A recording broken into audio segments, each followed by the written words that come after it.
Welcome everyone to Sister Wives with Mary Jane K. Today, I'll be breaking down Sister Wives Season 2, Episode 1, entitled Browns Out of Hiding.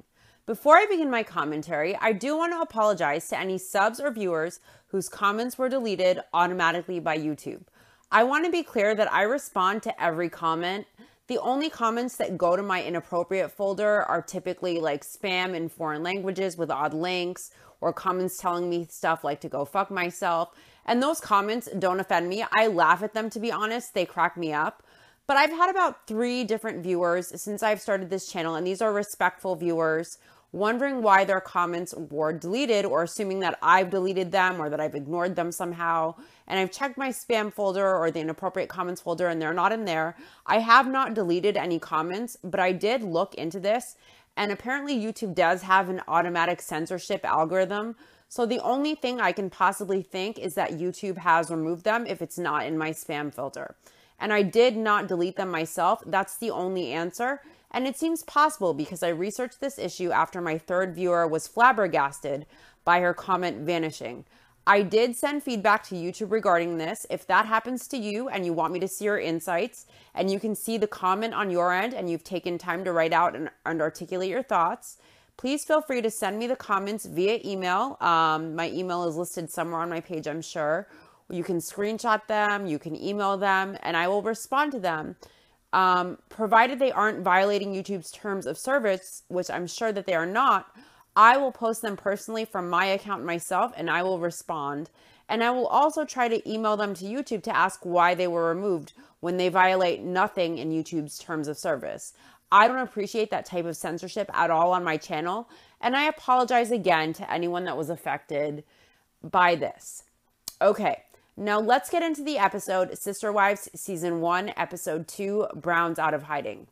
First, let me start with Robin's tagline this season. The show used to open with each wife and their tagline, and that's changed recently. For example, Christine's used to be, I wanted the family, I didn't just want the man. Now, 4th wife Robin gets a tagline with Season 2, and hers, interestingly, is, the wives work together, I want to be a part of that team. Last season, there was talk by Cody of the wives being exclusionary, referring to them as bullies and mean girls and cliques, not letting the outcast Robin in. Robin complained she was sick and tired of begging to be accepted and not making the cut. And she complained of Janelle's kids and Christine's kids, calling them out directly, calling them out by name, that they were calling her directly to relax the C-19 protocols, and Robin suggested it was the other wives shaping and influencing the opinions of their kids more or less, as if almost grown adults don't have eyes and their own intelligence to see what is going on. If Robin wants to work together and be part of the team, why is she trying to shame the other wives' kids on television or put other wives or ex-wives down for not trying hard enough? And why is she expecting the wives to accept her, first of all, when she now has a legal status and all the health insurance and safety net benefits of being the legal wife? And secondly, when from day one, she got different rules and standards and levels of investment from Cody and for her courtship and for her marriage than all of the other wives.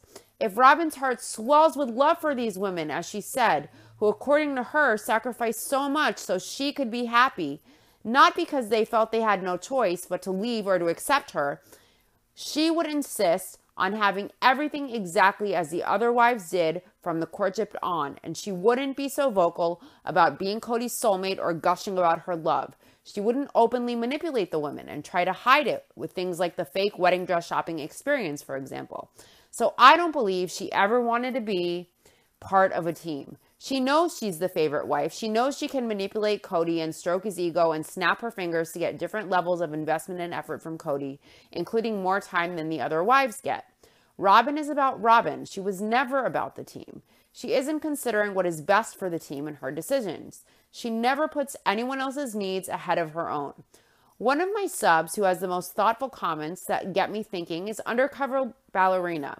And she brought up Robin's vision of a brown-haired boy and how during the pandemic, she brought up to Cody that maybe they should try again for another child. I'm not sure if this was the same episode where Robin delusionally has explained that her kids have each come to her in dreams or visions before they were born. She knew them before they were born, she says. So she asks Cody, while he is mentally spinning out of control, if he wants to try for a baby in the middle of a pandemic where Cody is angry and aggressive and bitter and resentful and can't handle all the needs of his existing wives and kids. Cody's well-being was plummeting before our eyes, and he appeared less and less stable, in my opinion, saying things like his wives, who have dedicated their lives to him and the family structure, were obstacles to his goals. In the middle of all this, because Robin had a dream, she wanted to see if Cody will be down to have another child when his sanity is hanging by a frayed thread and he basically is living monogamy with her. Would that be in the best interest of the whole family and the team? For Robin to fulfill her vision and make a living, breathing human, when Cody resents and can't juggle the family and responsibilities he already has, is not meaning that she wants to be part of a team. Is this the best time and the best thing for the family as a whole? Robin wants to be a part of the team, but she doesn't care about the team's needs. She isn't willing to compromise her vision board dreams for the well-being of Cody and the family. I believe Cody told her that they should pray about it. He didn't agree. I wonder if the brown-haired baby boy will materialize next season. Maybe that's what the nanny does. Who knows? So, rant over, but I just think Sabin's tagline is an overflowing crock of shit. The episode opens with everybody in the kitchen playing with Truly, and Aurora says, "We are pliglets," and Cody explains she is just a little girl. She can't call herself a plig. This child never grew up in a polygamous family, and all of a sudden her mom marries Cody and tries to encourage the kids to call Cody dad, and now this child is throwing around the term pliglet, that she is a pliglet, but she isn't really. Now, she was eventually adopted by Cody, but she was born to a monogamous mother and father. She isn't a pliglet, but she views herself as such, and I wonder how conditioned she is by her mother regarding polygamy, because she was raised in monogamy. She has a biological father, and yes, she has this new family, but really, she isn't a pliglet. Maybe she heard some of Cody's kids saying it and she wants to fit in. I don't know, but it struck me as odd to refer to herself that way when she was not born into it. Her mom married in, and she was born in a monogamous family, and she has a biological father. She was encouraged to call Cody dad by Robin, and eventually she was adopted by Cody, but she really isn't a pliglet. Cody explains that the adults in the family are polygamists, and the kids joke about themselves being pliglets, but they are just regular kids like anybody else's kids. Regular kids who only get a fourth of the time with their dad when it's their mom's night. I understand in the one big house in Lehigh, Cody was always around, but once they got separate homes, Cody saw the kids on his nights with their mom. And during the pandemic, he took it as an opportunity to go live monogamy with Robin. And he even stopped calling his kids because he was pissed they wouldn't follow his mandates. His ego is more important to him than his relationships with his kids, in my opinion. He even tried to convince Janelle to move out her older boys who were past 18 because they were not able to obey his mandates because they had jobs and were responsible. While Robin's adult kids, who obeyed Cody's mandates and basically lived on a permanent lockdown, he was happy to have under his roof. So are the kids really like all the other kids? Like regular kids, as he says? Do they get as much presence and time and connection and communication with their dad as any other kids? Cody says there is a lot going on in their lives.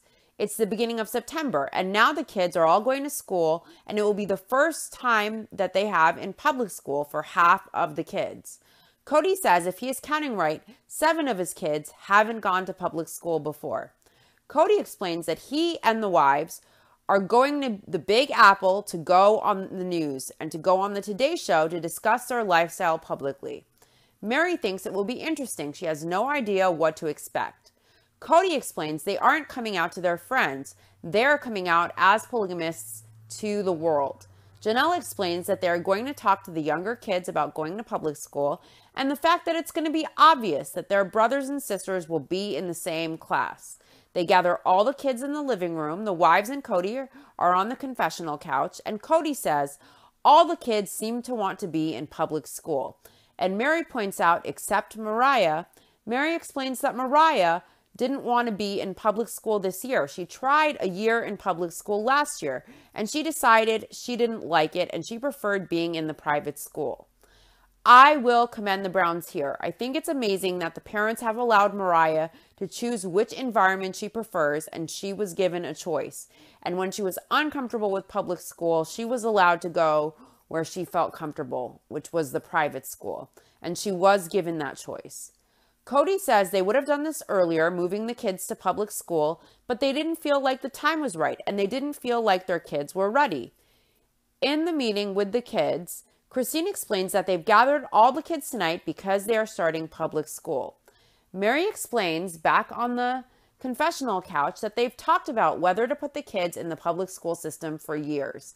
Cody feels like putting the kids in public schools is part of their coming out as polygamists. Janelle explains that ultimately they did not put the kids in the private school to hide. They started out being homeschooled and they moved to the private school, and Janelle did worry about public school because of the influences the kids would be introduced to. Janelle says she doesn't know if they would make this decision if they lived somewhere else because the schools in their area are high quality.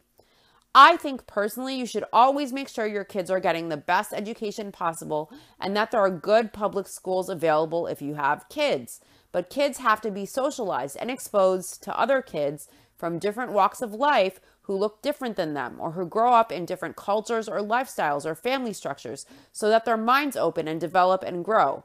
I don't necessarily think sheltering a child in a particular environment and being worried about influences is the best route. No matter what, there will be bad influences. Even if they go to private school or Catholic school with nuns or boarding school, it doesn't matter. There will always be bad influences. The kids have to see the good and the bad in the world in order to develop and grow and learn.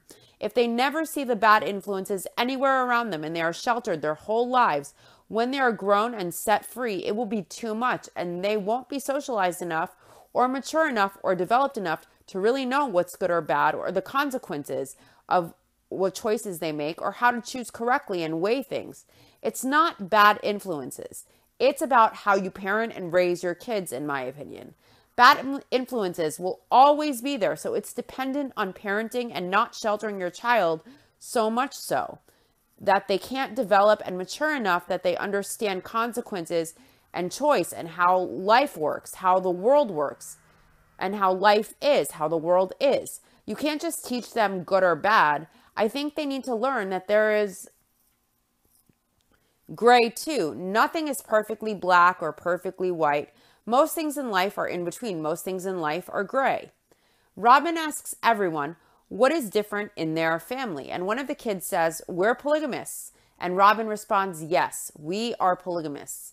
And now we will go to school and people will know and they won't have the same lifestyle. Mary says she thinks for the most part, kids nowadays are pretty open-minded.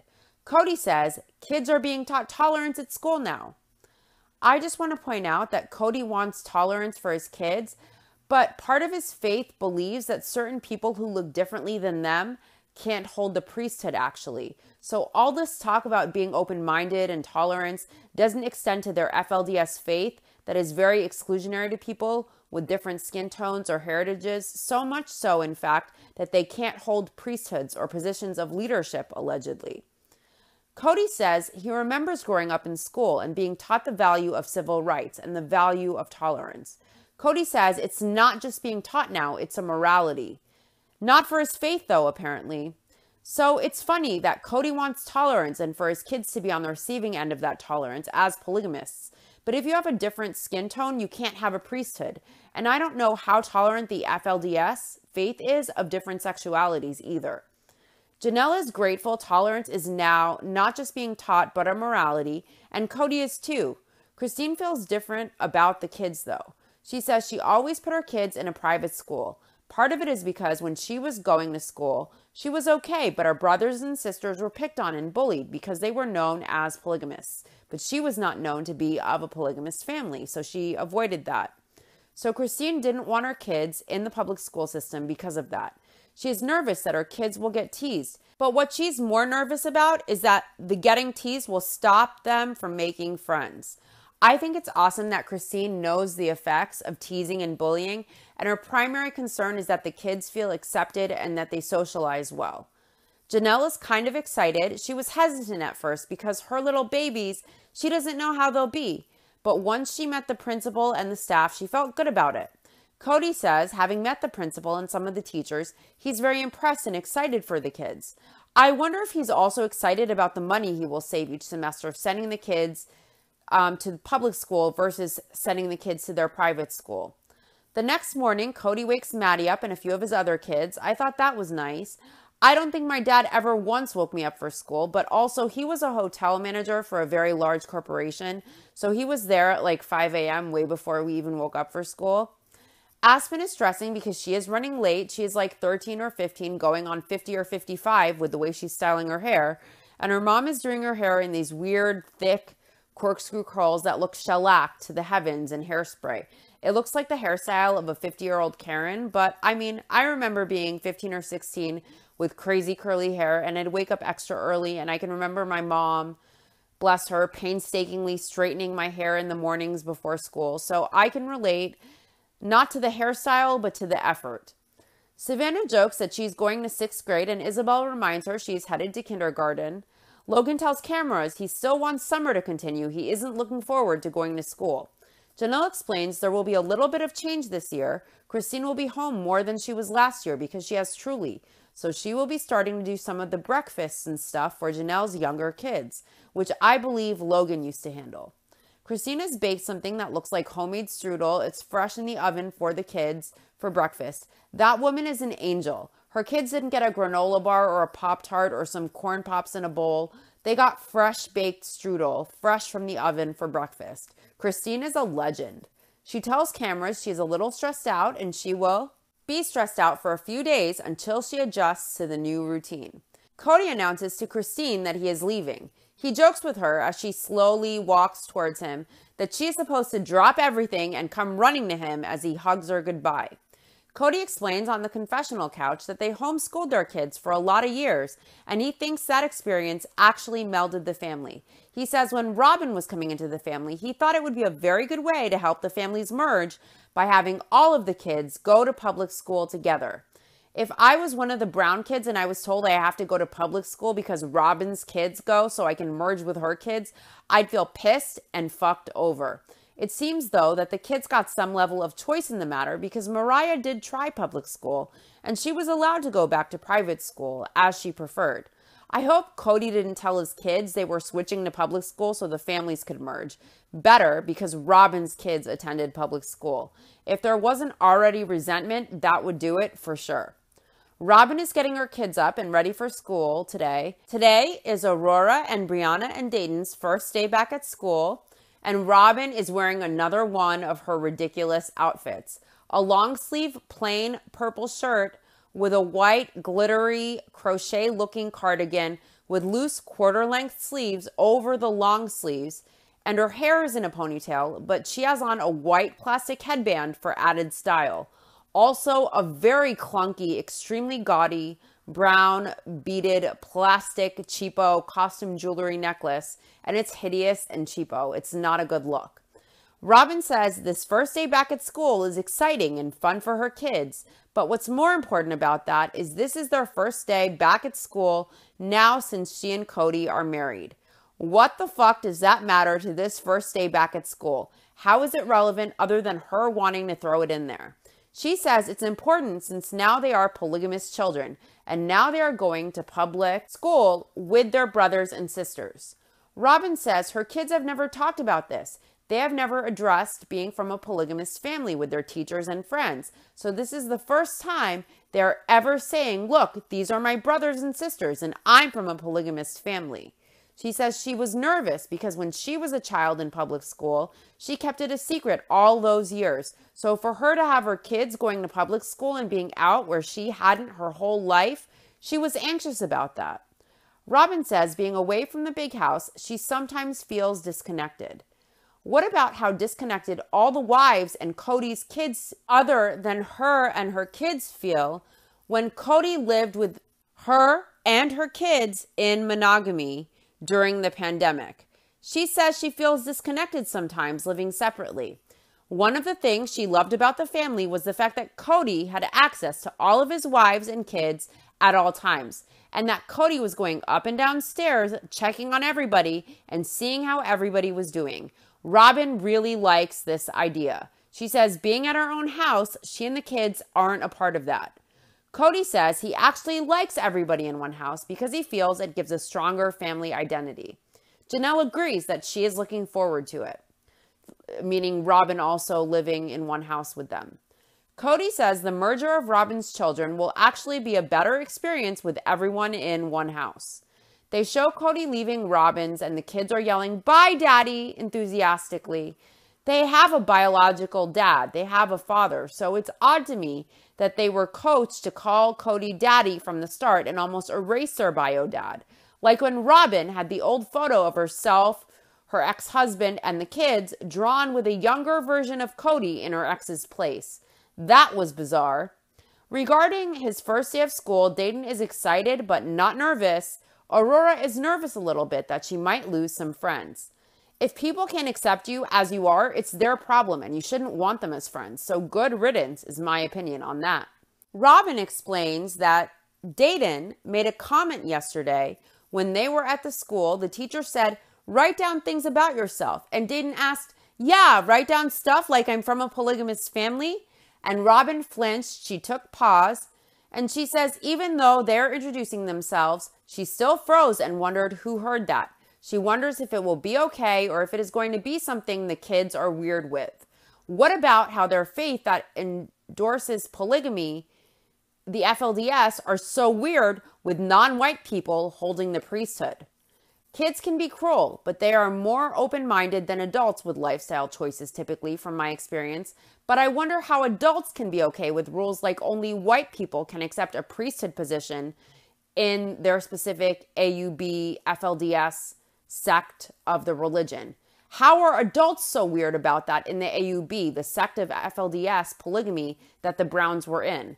I think that's weird, and many adults, most in fact, would find that to be unacceptable. The Browns want and should have tolerance for their kids and for their lifestyle, but their own religion isn't very tolerant itself. I found that very interesting. Christine explains how at the school they have to fill out the emergency contact info, and she always puts Mary and Janelle on her forms. Under what their relationship is, Christine usually will leave it blank or write mom's friend. This time, though, she put other mom. Christine says all the other families, not just polygamous families, but there are probably a lot of other families that might feel like they have to be secretive about whatever. But this was extremely liberating for Christine. Janelle confesses she isn't changing the way she fills out her emergency contact forms. She has always listed the sister wives as aunts because that's what's traditionally done. And Cody questions, "Janelle, you wrote aunt? You write down that your sister wives are their aunts?" During confessional, Mary and Christine and Robin feign outrage, saying they aren't her kids' aunts. Cody says that to him feels like all the years that the other polygamists hiding in society had to say, "Oh, that's my uncle," about their dad. Janelle says she doesn't really care because she is just giving them permission to take her kids out of school, so she doesn't feel she needs to tell the school or flaunt this, that they are polygamists. And her emergency contacts are her sister wives. It's not basically a necessary flex, she feels. I'm not surprised Janelle wants to play it safe. She has always been the most practical one of the bunch. She doesn't intend to fill out her papers any differently than she has in the past years. Christine is home with adorable Truly, and she's at about 5 months at this point. The kids will be home soon, so she can hear all about their first day. Christine is really worried that the kids won't get along well with their classmates, or that there will be teasing, that the kids won't know what to say when someone asks them about their family. She says their kids are pretty open, so she imagines they will just blurt out everything. Christine has an empty house right now, and it's new to her. Cody says it's crickets. Janelle tells Christine the fact that she gets time to spend just focusing on Truly is awesome. Christine says she is completely bored out of her gourd. She's always been busy, insanely busy for years. She has always been doing so many things, and she decided after she had Truly, she isn't going to do anything. She's just going to be a mom and see what it feels like. Christine says today for the kids is about getting to know the other kids at school, and they have all had to bring in a little bit about themselves. She is hoping the other kids at school will treat their kids okay. She says they have a lot of their brown kids going. She's glad that there is power in numbers. Aspen walks in first, and Christine asks her to tell her about her day.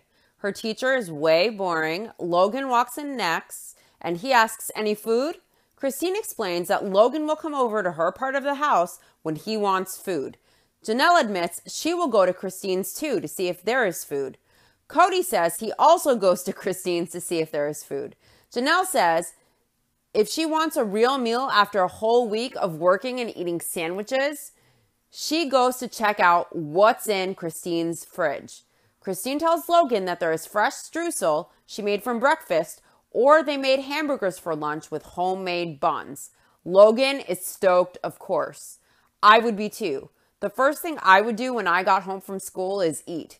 Even in college, studying makes you hungry. Christine loves being a home mom, she says. She says all through growing up, all she wanted to do was be a mom. She is a phenomenal mom, very nurturing and open and communicative and considerate. Mariah says her first day back at her old school was really fun. Mary explains again that Mariah is going back to her private church school. It's a cooperative of people in their faith that got together and put the school together years ago. Mary explained she didn't like public school. She tried it last year, so she didn't want to go there again this year. She likes her other school better. Cody explains that later in the week they are flying to New York City to be on the Today Show. Earlier this week, they want to do something with the kids, so they're going to go ice blocking, which is basically sledding, but instead of using sleds, you're sitting on big blocks of ice, and you're going down a hill sitting on a big block of ice, basically. Christina's tried to get the family to go ice blocking for years. She used to go ice blocking with her family growing up as a kid, but they never wanted to go before, so finally they're going to go. Robin explains that in their lifestyle, they have very high morals and different ethics and stuff. Sure, like not allowing certain people in society to hold the priesthood, for example. Wow, sky high, no doubt. I love how Robin is touting that they have higher morals and ethics when look at the way she was willing to manipulate the wives and create a fake wedding dress experience. And she preferred to hide the truth before Cody blabbed. Is that high morals or high ethics? Or what about the different standards she receives than the other wives? Is that high ethics and high morals that come with the faith on full display? What about the ethics and morality of she and Cody basically living monogamy during the pandemic with the excuse that Cody's self-created pandemic rules that are impractical beyond were used in order to have unequal time with the wives and to justify it? Or for example, Cody not paying for Isabel's surgery and refusing to attend. Are these the high morals and ethics that Robin is referring to in their faith? What about how Mary followed Cody's C-19 mandates and she wasn't even allowed an open invitation into Robin's house, and Robin used the excuse that the other wives would be upset? Is that someone with high ethics and high morals, knowing someone is lonely and following the rules and doing everything they can to hang out with you and still not welcome them, knowing that they're lonely, knowing that they have no one, knowing that they really would love to see you and be around your kids and have some socialization, that you don't invite them over and then you blame it on another reason? Is that the high morals and ethics that she is referring to? Robin explains because of the lifestyle's high morals and different ethics, their kids find creative ways to have fun. Cody says ice blocking dates itself back to the 1800s, and he says fundamentalist Mormons are traditional. Janelle disagrees. She says no to Cody. She explains that she grew up in the LDS church doing ice blocking too, so it's not strictly an FLDS thing. Cody says Joseph Smith went ice blocking. Joseph Smith is a central figure in their faith, in the FLDS faith, I believe. I believe he's kind of like Jesus would be to Christians in importance, I believe. Janelle explains there are old-fashioned ways that people used to have fun that are kept alive in their community. Cody says these ways to have fun don't harm you or others. And Janelle mentions it also doesn't cost a lot of money. She is the practical one. She exudes practicality. Mary says ice blocking keeps the teenagers from getting in trouble with each other. Cody says it's fun and a bit silly and it makes it funner, he says. Robin says Cody makes anything simple like ice blocking, it has to turn into everyone competing. After ice blocking, Cody grilled hot dogs for the family and they had a picnic. It was the last day as a family before all the adults headed to the Big Apple to announce that they were all polygamists. Cody says they are nervous about the consequences of coming out. They've already set this path and determined this is what they are going to do. Cody says the fundamentalist Mormon community and the polygamists have become secretive in such a way as to threaten the rest of America, even if it's in their minds. He says to be transparent, he believes makes them more safe to America. He's hoping that other polygamists will actually follow their example by opening their lives up, and eventually they can become an open community instead of a closed community. Robin says this really will all depend on how people respond to them. Christine says people are good. People are open-minded more than they would assume. That's what she sees. She thinks people are great, and she thinks people's minds are exactly where they need to be for them to be able to say, hey, this is your family, and you're going to find things that you really like about us. Now it's the morning of the trip to New York, and Maddie says they are announcing to the world that they are polygamists, and it's pretty scary because they don't know how they will be received. Mary says it's a little bit nerve-wracking, she supposes, because they are stepping into the big unknown. Christine is excited. Cody seems preoccupied with finding socks. He says tomorrow he's going to be all over the news. He's telling the world that essentially he is coming out as a polygamist. Logan says right now they are to the point where they decide if they get pushed off the cliff or they jump, and he guesses they're going to jump. Janelle says they're coming to this point where they are really going to do this. They are going to cross this line that they have talked about for months and months and months, and they will see what happens. These wives who are so loyal to Cody and supportive, following Cody to jump off the cliff for him, who try hard to paint polygamy as positive and beneficial, as their husband wants to portray himself as the advocate of polygamy, Cody has said these wives are obstacles to his goals. His wives show up and they are loyal over and over and over again, even if they are miserable behind closed doors. They did the show and they pushed the benefits of polygamy over and over, and they are dedicated. But what loyalty has Cody given back? And what intentions and goals does he have that his loyal wives are obstacles to? What are his intentions? What are his goals? Cody is the one who let down his end of the agreement that he reminds his wives they signed up for when they complain or when they make waves. He always tells them, you signed up for this. He is the disloyal one. And on top of that, he is a neglectful husband and father, in my opinion. Everything Cody has, the show, his family, the wonderful mature kids, are all a direct result of his wives, not him. But his wives are obstacles to his goals, as he said this past season. What are his goals? Everything he has is thanks to and because of Mary, Janelle, and Christine. So the only goal his wives and kids could be an obstacle to is him living monogamy with Sabin, in my opinion. I want to know what goal Cody is referring to other than ultimate, unquestioned authority and living monogamy with Robin. If anything, Cody is the obstacle to the family. Janelle says the anticipation of the black hole that's waiting for them is scarier than what she thinks they will actually experience. I love that she referenced black holes, by the way. I've read a lot about physics and the universe, and that kind of stuff fascinates me, so I enjoyed that. Cody is frantically packing. He explains that the reason he packed in Mary's living room is because he has stuff in the whole house, and her house is in the middle. Cody says no one feels sorry for him having to get his stuff, but he just has to. He has to get different things of his from each wife's section of the house, and Mary's is the middle of the house. So Cody can complain how hard it is to have stuff in each wife's section, but when the wives complain that they feel insecure or jealous, he just doesn't even want to think about it. But he can complain about the minor difficulty of his that he has being a polygamist husband, of having to go to each different section of one house to get his stuff. Janelle's mom, Cheryl, is there to babysit. Also, the older kids can watch the younger kids, and Christine's mom and Cody's mom is also coming. And they don't mention it here, but Janelle's mom is married to Cody's dad and is sister wives with Cody's biological mom. So they have 3 grandmas coming, 2 of which are married to the same man and sister wives. Janelle says the greatest thing about their world is they have lots of grandmas. They have a troop of grandmas. Christine is leaving Truly at home, and it's her first time being separated from her, and she's having a hard time leaving Truly. Truly is teething, and she was coughing last night. Christine says it's a good thing her mom is coming because she doesn't think it would be possible for her to leave Truly without the grandmas. Christine thinks there is no way without the grandmas. It would be too hard for Aspen and McKelty to look after Truly alone, and it would overwhelm them.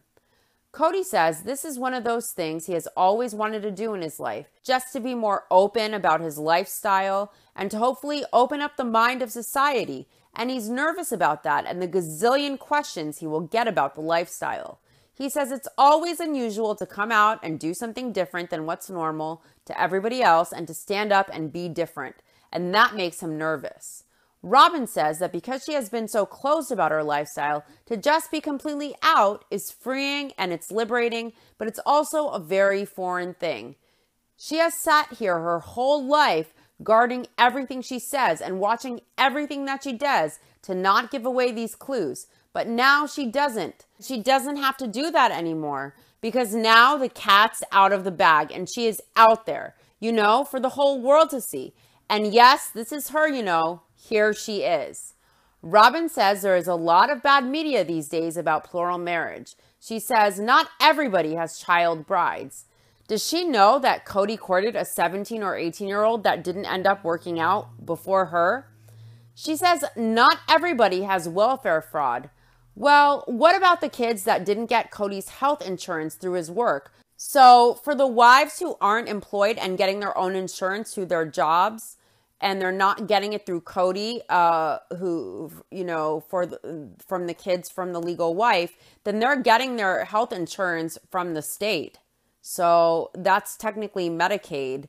So they would still be getting Medicaid or state medical insurance if the mom is not working and the mom is not a legal wife to Cody and he's not on their birth certificate either, possibly. She says not everyone cheats on their insurance or taxes or abuses their kids. She asks, you know what I mean? What about emotionally neglecting your kids or treating kids from different wives differently depending on their favor with the husband?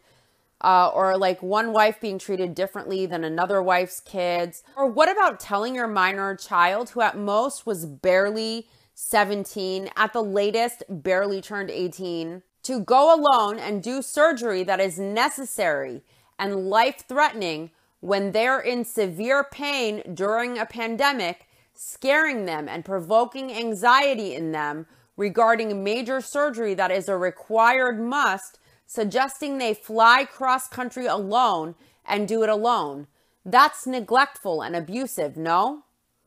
Janelle is nervous because this is scary. She says they've had some public exposure, but now this is really big. This is national. And everybody, the whole world, is going to see them, and that's scary.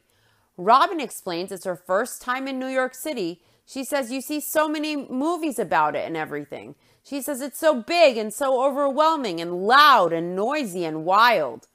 Cody says she was slack-jawed the entire whole time they were there. She was in awe the whole time. And Cody asks, who doesn't love New York?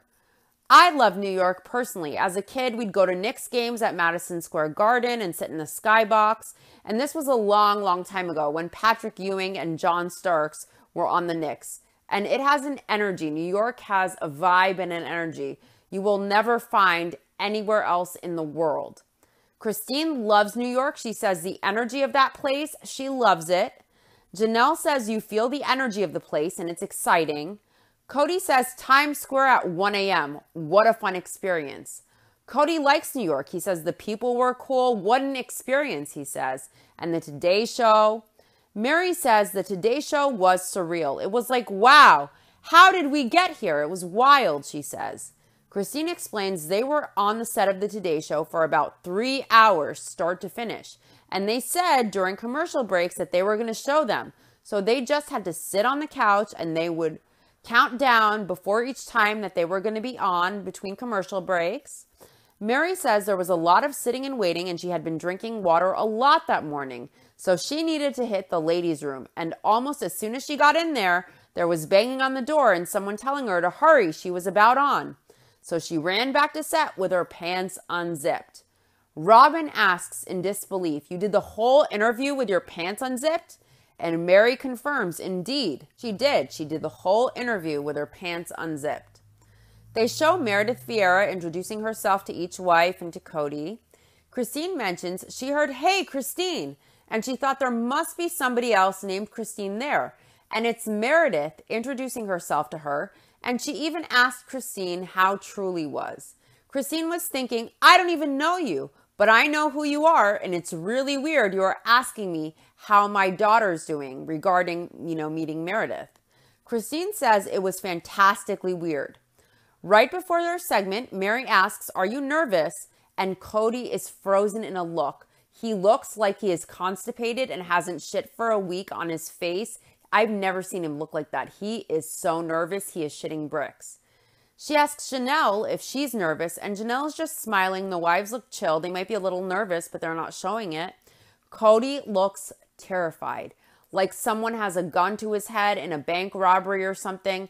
His wives seem much more chill than him. He isn't even smiling. He looks absolutely terrified, almost like he's in a hostage video. While his wives are probably nervous, but they're still smiling. They look normal and comfortable, but Cody looks anything but. Cody says he didn't know how to analyze himself at that point. He didn't want to. So he's there asking what he is thinking, and he's thinking he doesn't want to think now because it might freak him out.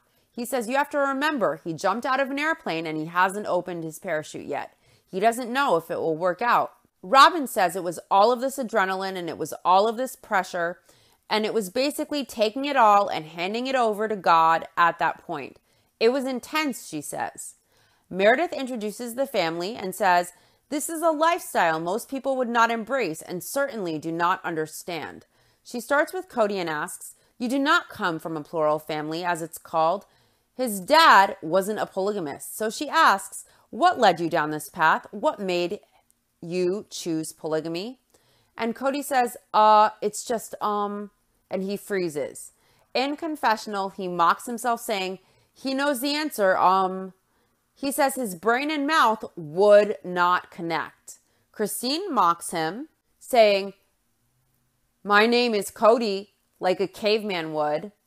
Mary jokes, "Brain connect with mouth." Everyone is laughing at Cody freezing in confessional. He jokes in that confessional scene, "My name is Cody Brown." And Mary continues, "Oh, that's right, I'm a polygamist." He says he needed a cue card. He says he didn't know what to say. Cody says no amount of coffee will help you answer the question when Meredith looks you in the eyes and asks, "Why are you a polygamist?" Cody finally answers after an and a long pause. He says, "Oh shoot, it was faith-based. It was just part of a faith belief," and he followed through with it, and this is kind of where it landed. Robin says this is live TV. It's national television, and she just became a public polygamist. Her life is different now. She says, Christine says there is no going back anymore. They've made their decision, and they made their decision a while ago. And each step gets them closer and closer to, well, I guess we're doing it now. But now really, there is no going back. They are now out there. Cody says they have jumped out of the airplane and they are free falling, and that's the experience. That's where they look, and they just say they are going to trust their equipment and they are jumping out of the airplane. Mary thinks what they're doing is a good thing because she thinks they are a very solid family, and she thinks that it's good to show people that with this lifestyle, you can have a solid family and you can have a happy family. She is glad to be showing it. That didn't age well.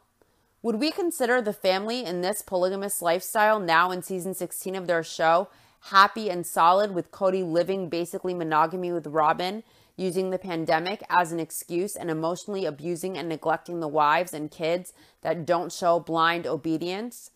where Cody tries to use manipulative tactics like removing intimacy from a marriage in an attempt to control his wife's behavior with another wife. Is that solid? Thankfully, that wife divorced Cody, and this really aged atrociously. Cody's older kids don't speak to him as a result of his abusive behavior and manipulative tactics. Is that the hallmark of a healthy, solid, happy family? Does a husband in a happy, solid family say his wives are obstacles to his goals and give them no voice or say in how things will go? The wives and Cody next head to Central Park. They show a scene of Cody and the wives with Joy Behar, and she confirms Cody is only legally married to one wife. And at that time it was Mary, but as viewers know, Mary gave up her legal status to allow Cody to marry Robin and adopt her kids. And now Robin's kids get Cody on their birth certificates as their father, but also the joys of his health insurance till the age of 25 or whatever age insurance through your parents ends, while Cody's other kids don't all get the benefit of Cody on their birth certificates or health insurance through their father's work, like when Maddie got an emergency appendectomy when Janelle was between jobs and she had to make payments and it cost her a year's wages, or when Isabel and Christine had to do a GoFundMe to cover her surgery costs. Another scene with a journalist and Cody and the wives is shown, and Cody is asked if he could get in legal trouble now that he has gone public. Christine says raising children in a closed society could cause a lot more damage than any kind of legal process. Joy Behar asks Cody, how many wives does he want? And he jokes, none. He says, here's the thing, you don't go out and say, I want 7 or 10. You can't do that. And Joy asks, jokingly of course, if she can be the 5th wife. Mary says they were in the middle of the day announcing to the world that they were polygamists and they wanted to go to Central Park. Robin has crazy eyes on the confessional couch and she says, it's New York City. She has to go see something. Mary says, you don't go to New York City and not go to Central Park. They go to Central Park and Mary has her camera and she is very matter of fact. She's asking Janelle to pick the place she wants her photo with Cody.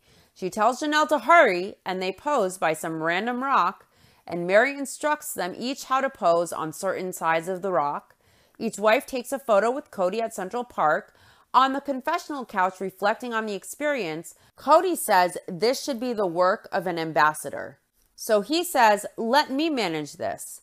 Cody goes on to explain that Mary is the photographer. She takes great pictures. So Christine has some wonderful pictures and Janelle has some very wonderful pictures. He says Christine is very creative, but she is not a photographer. So Mary does not have very many good pictures. They show a scene of Mary checking her photos with Cody that Christine took, and she asks if she can have her face in the picture, and Christine insists she did some with Mary's face up close. Mary needs to keep scrolling though to find it. Mary argues that her face isn't close up enough, so Cody tries to get Janelle to take the photo. Christine says in confessional that Mary takes pictures she would prefer of everyone that she would like, and basically they're not necessarily what Christine would want. Mary likes to capture close-ups and the people, and Christine likes to include the people and more of the background, and she would prefer the photos to be less close-up. Cody says Christine likes to sabotage Mary's pictures, jokingly of course. Cody says they had a great time in New York, but they had to head home to the kids because they were concerned about the kids. Janelle says the word was spreading so fast, so they had to get back to their home base. Cody says it went viral. Cody says home is the peace place where the magic is. Robin says coming back to Utah is very different than being in New York and being open. She says coming back to Utah is like, okay, here is where the real battle is. This is home turf. Robin says, she asks, are our own people going to accept us? Are the people in the community and their neighbors, are they going to accept them and be open to them? Cody walks in the house and he asks Maddie how it's going. A producer asks Maddie if she got on the internet at all, and she says, yeah, a lot. Janelle says she got home and Maddie was reading blogs and mean comments. And Cody says he doesn't think the blogs are safe to read. Janelle says she wanted to be there to buffer, but their teenagers have a mind of their own sometimes, and they told them not to, but of course Maddie had to. Maddie says they didn't read the blogs. Someone off camera says the blogs are worthless. Maddie says they started to, and one person was nice, and then they realized it wasn't worth it. Cody says sometimes when you read opinions and they are not positive, it gets under your skin, and it's not safe. He doesn't think for a young teenager who is under the influence of public opinion that it's safe, so they just wanted to be there and say, you're okay, and we're okay, and you're a good person, and you're loved, and this is a happy family. Cody says you just have to protect your kids from some words. Janelle says with blogging, you have no accountability. You can say whatever you want. Janelle says she doesn't care if anyone has those things to say to her, but say them to her face. Christine says there is a lot of fear in their culture, and those of them who are raised in the culture understand there is a fear that your dad could be taken away. There's a fear that you will be taken from your home, and that's a fear they know, and now they are at a fear that they don't know. They don't know how it's going to happen or how it's going to work out, but it's all the more reason to just be open and honest and just hope. Christine says they are sitting here, a complete open book, hoping people will look at them and just go, they're okay, they're fine. I can connect with that part of what they are. So, and just realize they are just a family. Next, they play a clip of Meredith Vieira saying the Brown family is under investigation and that the Lehigh Police Department launched an investigation into the polygamous marriage. There is a clip of the detective saying that they will investigate and see where it leads them. And when that's done, they will forward that on to the county attorney's office. Robin says Monday night, they got word that the police department is doing an investigation of them as a family to see if they are charged with bigamy. Of course, the Browns are milking this for all it's worth, but I doubted even then when this first aired that they would actually bring charges. Legally, once the Browns were out in the open and knowing that it's against state law, if they don't even investigate it, the law enforcement, it would look like officials were ignoring the law. So, I mean, the Browns kind of put officials in a place where they had to do the investigation. So they did the investigation, but I doubt that there was ever any real threat. There is a clip of a reporter saying that police aren't giving a timetable on their investigation into the Browns, but they said once it's complete, it will be up to the Utah Attorney General's office to decide if criminal charges will be filed. Robin says they are okay, but it's stressful, and they are trying to give the proper information and deal with things as they come, and they are making sure they cover all of their bases. Robin says the kids were okay this morning. She just wants to make sure they don't get scared or stressed out or worried. She hopes the kids at their school will be kind to them. She hopes that the parents are nice and were nice and represented this well to the kids at school because they don't want to mess with their own kids' heads. There are paparazzi outside the house taking photos. The kids were the first to notice a van with a reporter in it, and it was freaky. They sit and they film outside the house all day. Reporters try to come to the door. Christine didn't feel safe, and she didn't want the photographers filming their kids coming back from school. There was one photographer staked out at their house for a while, and they wanted to protect the young kids coming home from off of the school bus. So Mary takes a few of the kids to Grandma's to divert the photographer from filming the kids coming home from school and departing their bus. So it worked. The kids safely got off the school bus in privacy, and Mary says this is a benefit of sister wives, that they wouldn't be able to divert the paparazzi without them. Christine says, who would have thought one of the benefits of having a sister wife is baiting the paparazzi? Christine says, there have been so many unknowns and so many things they didn't plan on, and it's been really hard on all of them, especially the not knowing. But she thinks Cody bears the brunt of it. Cody says you spend your whole life trying to be a decent person. You spend your whole life, you screw up all the time, and you're certainly no saint, and you never did this out of any disrespect for the law. You simply are in a lifestyle out of love and out of choosing to abide in your faith. And then you turn around and there is this investigation and it scares you. He says your optimism told you that it would work out all right, but now you are faced with the reality of something much scarier. And it makes you search your soul and it makes you look up to the heavens and say, have you got my back? It puts you in touch with your maker. Christine gathers the kids to discuss safety. Christine asks, why are we talking about safety? And I believe it's Gabe that says, because there are people in our yard. Cody explains, here's the deal, kids. Everybody knows your name, and just because they know your name, it doesn't mean that they are your friend. Robin says, yes, they are taking a risk for their children, but they believe, at least she believes, that it's going to be worth it to them in the long run. She says she doesn't think anything that has ever been worth achieving has not come without some adversary and without some struggle. An adversary is one's opponent in a contest or a conflict or a dispute. What Robin is trying to say is adversity or struggle, not adversary or struggle. But Robin often gets words wrong. That's her vocabulary level. She does this pretty often. Christine tells the kids at the safety meeting that she wants to know how they feel. She asks if anybody is worried or concerned. Maddie says someone was asking her if her dad was going to jail today. Mary explains to Maddie that there is an investigation being done, and that doesn't mean Cody is going to jail. Mary has been doing a lot of thinking since the investigation about whether or not she would do this again, because it has the potential of messing up their job situations and it has the potential of splitting up their family, but she would choose this again.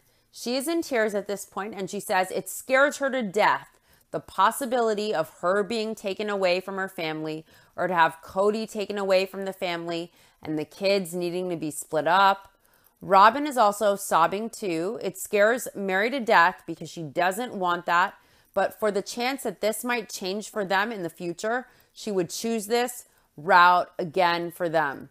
Janelle says she would choose it again. She is tired of being afraid. Robin says she would choose it again. She doesn't want her kids or her grandkids growing up oppressed. Christine says she doesn't know if she would choose this again. She doesn't know.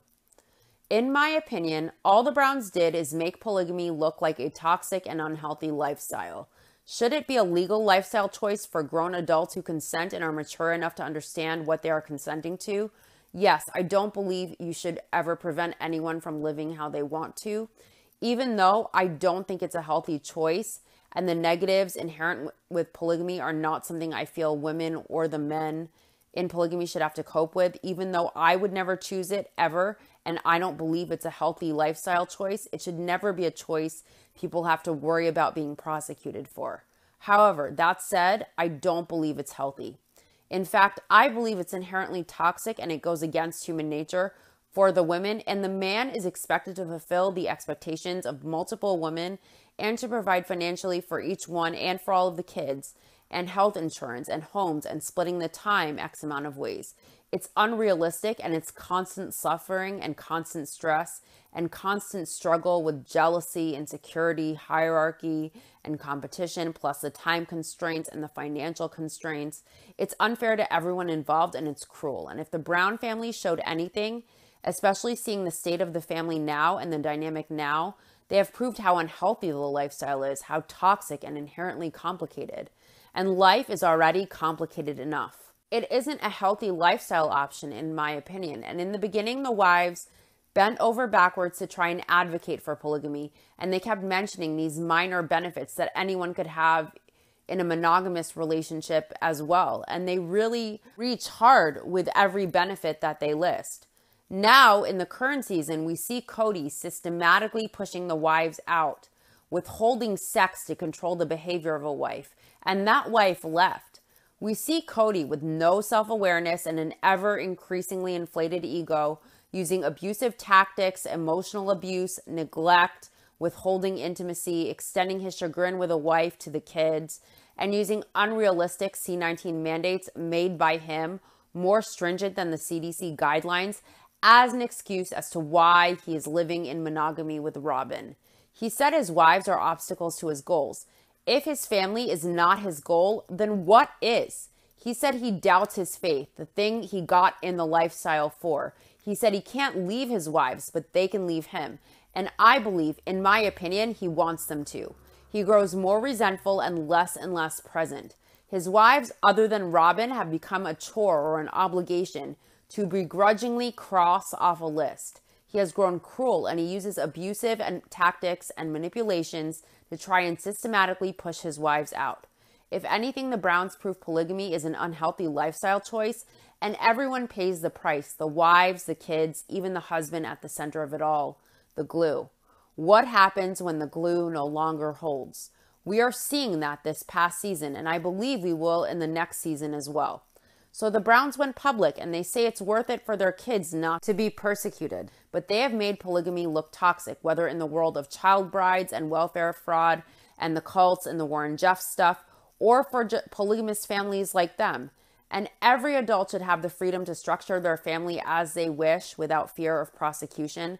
But I won't say it's healthy. I wouldn't advocate for it. I doubt the Browns would have been charged. The Lehigh police had to investigate. Technically, that's the law. They cannot look the other way. They opened it, but the Browns were never charged. All the Browns accomplished is making the other polygamists that aren't the Warren Jeffs type look like they suffer and struggle and live in an inherently unfair system for all parties involved. It's not like it makes it better because they aren't in prairie dresses on a compound doing welfare fraud or child brides. Look at all the suffering, the jealousy, the insecurity, and the struggle. I don't believe, in my opinion, the Browns would have been prosecuted or that this prevented the kids from suffering or oppression. The Browns wanted to go public so their kids wouldn't be oppressed, so their grandkids wouldn't be oppressed. But they put their kids on TV from young ages. They robbed their kids of their anonymity. And the kids probably had to deal with a lot in school as a result of the family coming out that might actually have been more damaging to everyone involved than just living a quiet, peaceful life. Notice how none of the kids chose the lifestyle or that faith. Many of the adult kids don't even speak to Cody. Cody moved out of state and he sued and won in the U.S. District Court. And then that was overturned.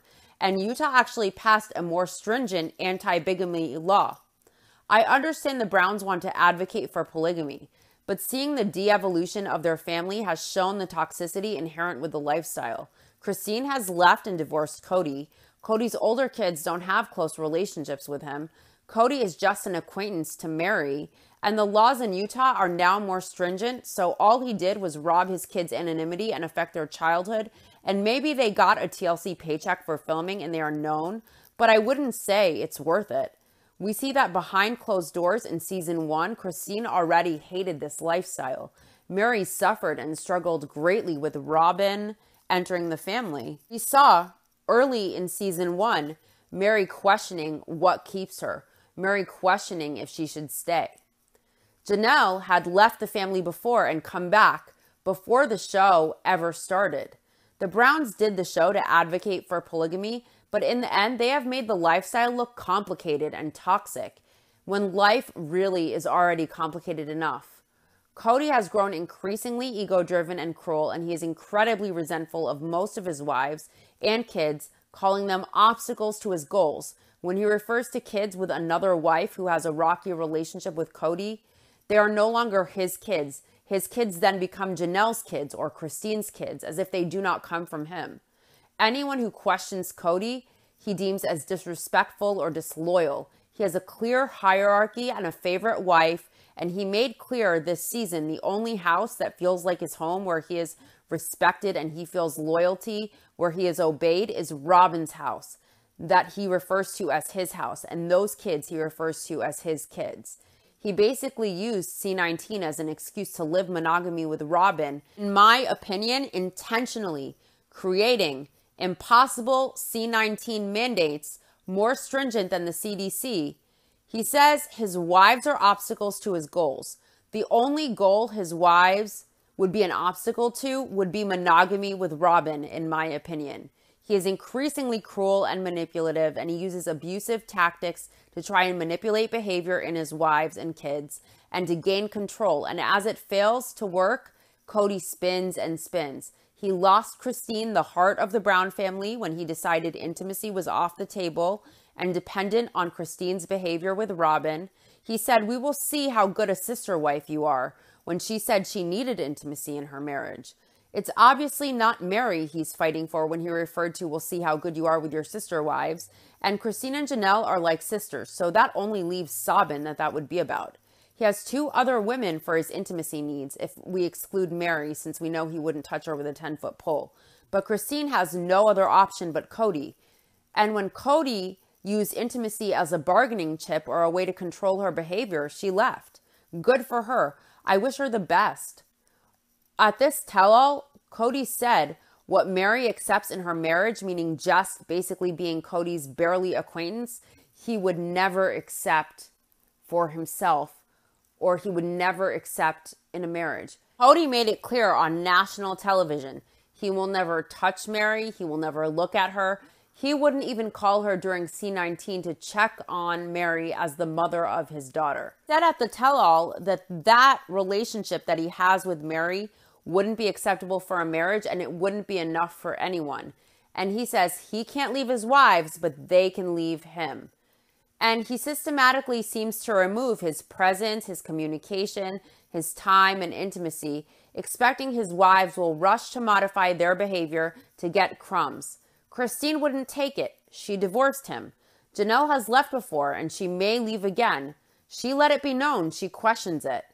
Mary stays, knowing there is no hope with Cody, even with Cody telling her no one should accept what she accepts, that she be nothing to him, and he'll build her a small house on Coyote Pass as just barely an acquaintance. He said that he and Janelle were not in sync and he doesn't love her, but Janelle, this tell-all, says that he is her best friend. So already we know that they are on 2 different pages. So he systematically pushes the wives out, and he tried with Mary, it didn't work. It worked with Christine, and I feel next he will try to push Janelle out, because I believe what his heart desires is monogamy with Robin. I believe that's his goal deep down. So this show doesn't advocate for polygamy, and it didn't change the law, and it's made polygamy look toxic, especially with how Cody behaves and how that directly disintegrated the family. His poor behavior is what changed the dynamic of the family. If he looks back now, what did he accomplish? Was it worth it? Was it what Cody intended? I really don't think it prevented the kids from being oppressed, them coming out as polygamists. I doubt a single kid will pick polygamy for their life. Anyways, that does it for this episode of Sister Wives with Mary Jane K. I'll see you guys next week for season 2, episode 2, titled Free Range Browns. Thanks so much for listening. Please comment your thoughts down below. If it's in regards to insights on the show Sister Wives, I'd love to hear your thoughts. Please like and subscribe. I'd love to eventually have a community tab. If you could subscribe, I would greatly appreciate it. Thanks so much for listening. Bye.